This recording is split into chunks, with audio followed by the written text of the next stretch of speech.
Hvorfor har du valgt at komme til Tech Celebration i dag? Fordi det er et af de mest spændende forum i Danmark. Jeg synes, det er her, man skaber både visionerne for fremtiden i Danmark i forhold til digitalisering, og samtidig også skaber forbindelser og netværk mellem de forskellige partnere.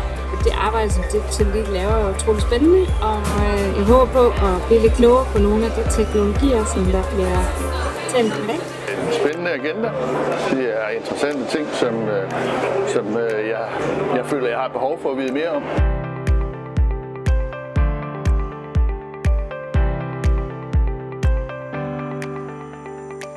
Og hvis der er noget, du tager med hjem fra at deltage i konferencen, hvad vil det så være? Ja, men det går stærkt.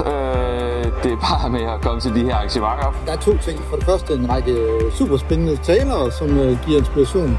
Og det er både på lokale, men også i forhold til de perspektiver, vi ser i fremtiden. Og samtidig også hele netværkssiden omkring. Noget netværk, yderligere netværk, der er altid super interessante mennesker. Det synes jeg, det er jo det, der er det vilde ved Digital Lead. Der er så mange spændende og dygtige mennesker, så der er altid noget netværk og nogle talere, som giver et eller andet bidrag med meget høj kvalitet.